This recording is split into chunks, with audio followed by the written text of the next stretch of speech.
Hi, Year 10s. Hope you're safe. Hope you're well. Mr. Lloyd here. I'm missing you all that much. Here I am recording lessons. So this is going to be our new format. We're going to upload these lessons to YouTube for you to make it easy for you to see the lessons and also engage with them. So first of all, before we get started, thank you for all those pupils that have completed the fieldwork summary sheet and uploaded those. We will continue with the fieldwork when we get back to school. Also, thank you for the pupils that have done the Seneca questions so far. If you haven't quite completed those, please just continue to work through them. So we're going to get started today on our new lesson, as you can see on screen, which is the economic world. Economics meaning the money of a country, hence this picture here. So we're going to look at the money of two countries and we're going to compare them. We're going to look at the UK and we're going to compare it to India. In today's lesson, we are going to get started with India as an example of an LIC, a low-income country, stroke NEE, newly emerging economy. And we'll talk more about that as we get on with the lesson. Before we get started, just a few instructions and expectations. To go along with this lesson, I've uploaded a booklet on to show my homework for you to complete as part of this lesson. It's like making notes. So what I'd like you to do is you've got three options. You can save that booklet and type in it as I go along.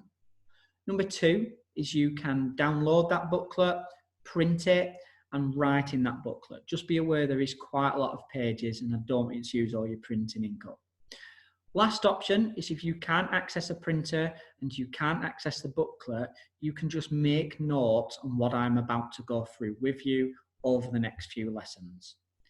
So what we're going to also do is assess them lessons with a quick quiz. So at the end of today's lesson, please give the quick quiz a go. They're multiple choice, they're quick, they're easy, but they're really important to us as teachers because it allows us to see who's engaging with them and what percent you get right of those questions to make sure that we are teaching it right and that you are understanding it. So please give that quiz a go. Last but not least, I've put a sort of a challenge and extension task at the end, which is a couple of exam questions. If you want to give those a go and keep up your exam technique, please give those a go. So without further ado, let's get started. So we're going to have a look at India, which, as I mentioned, is an example of a newly emerging economy, an NEE. It's one of those fastest growing, poorer countries in the world. And we'll talk more about that in a little tiny bit. So, in page 1 inside your booklet, you will see it asks you about India's location. So first of all, India's location. It's located here within the world. It's in Asia and in southern Asia. There's the first 2 points that you'll need to write down.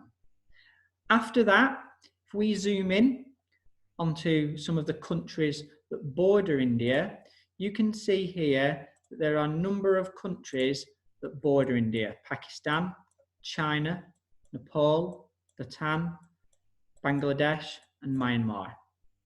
That makes it good. The more countries that it borders, the more countries it can trade with.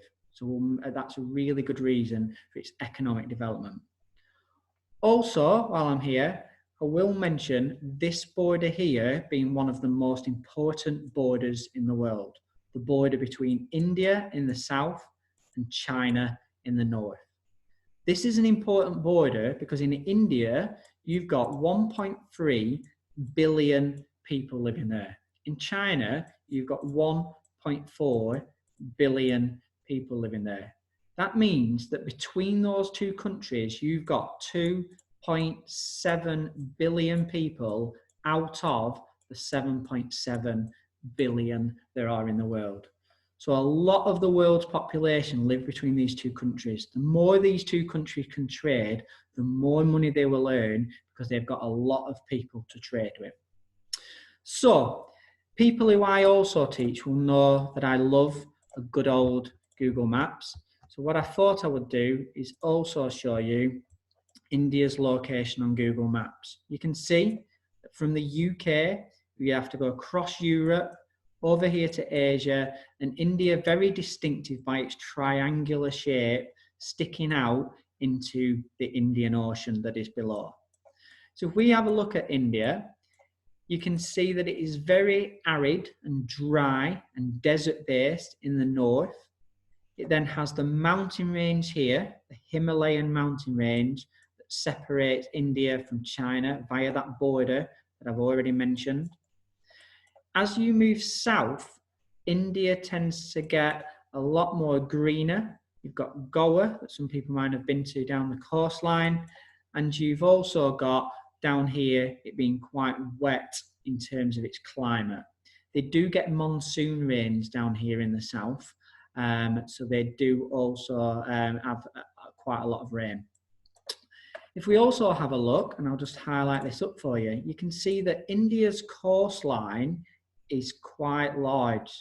That is also good for trade because it allows it via its ports to export goods across the world.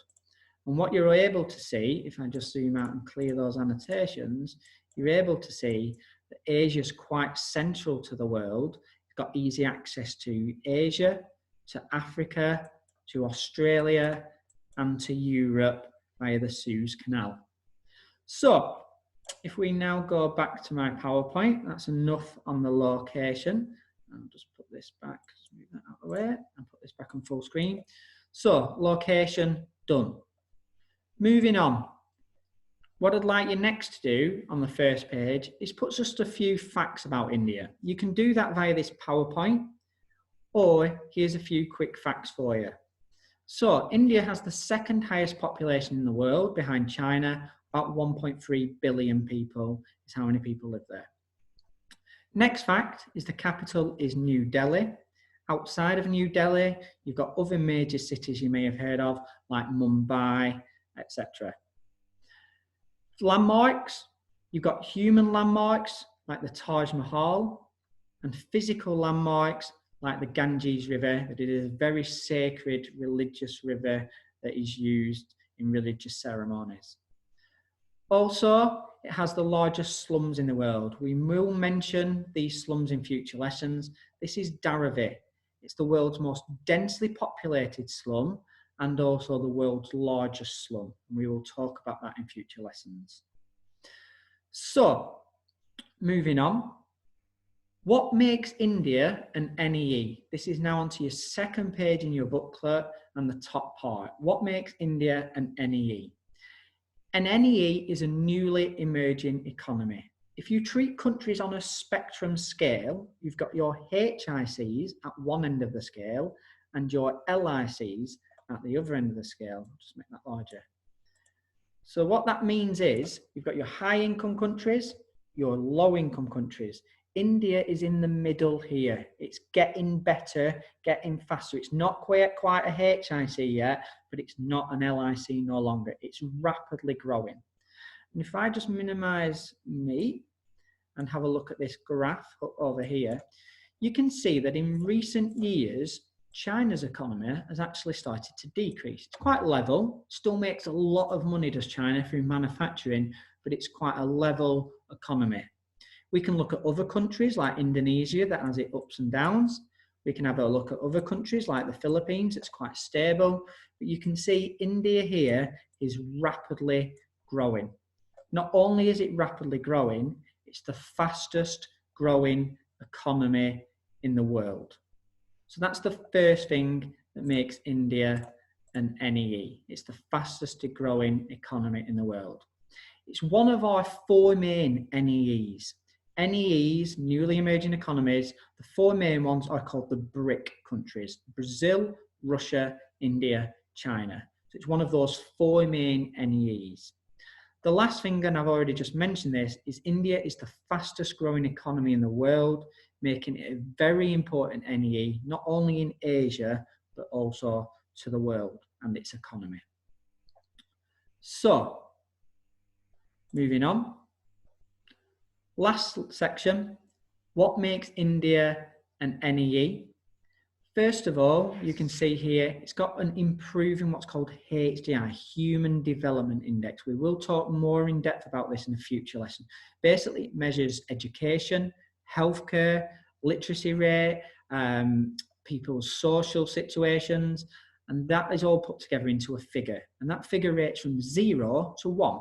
And yet again, you can see that India is not the best, it's not the worst in those middle countries.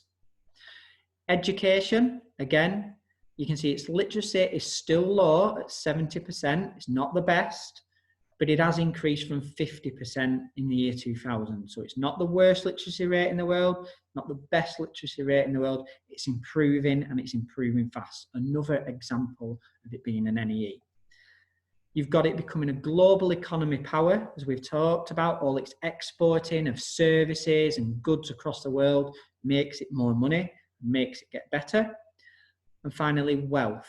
People are getting wealthy in India, but unfortunately, it's very unequal. The rich are getting richer fast due to manufacturing, but the poorer are staying poor. And still, 20% of the country live in poverty. So 1 in 5 people do not have access to basic healthcare, basic water, and basic shelter over their head. So, finally, what makes India important? So India is important not only to Asia, which is its region, but also to the world globally. And here's why. So around your spider diagram, I'd like to add some of these reasons. First of all, I've mentioned its location is really important. It is coastal. That means it's good for trade with other countries. And it is central to the world and central to Asia, which means it's got easy access to other countries. That means it's got important trade routes to trade with other countries. Next point is its GDP, its gross domestic product, how much money the country makes. You can see, as I've mentioned, that India's economy is rapidly growing. It's got the fastest growing economy in the world, as I've already mentioned. And if we ranked India's economy on a ranking scale, it comes out as number 10 in the world. So it's got the fastest growing economy, and it's got the 10th largest economy in the world. Moving on. Investment. So large companies are using India for manufacturing. As China becomes more expensive, big companies like Apple and Google and Bede are beginning to use India and its services because it is cheaper than using China. It's got a large population, as we mentioned, 1.3 billion people. That means it's got more workers. Not only has it got more workers, it's got more buyers also. So if you're a company like Apple, by getting into India, you've got more people to buy your products, but you've also got more people to work in your factories. So that is another, again, reason that it is showing as an NEE and an important country. Military, it's got the 4th most powerful military in the world, again, makes it important and a listened to country. And last but not least, its exports and trades, as I mentioned a few times. India exports and trades a lot of services and a lot of goods worldwide, making it important for trade for other countries. For example, the UK, we get a lot of rice and spices from India. Without those coming in, we don't have those goods. So that's the main part of those done. I'll just clear those annotations. So on to you and the tasks.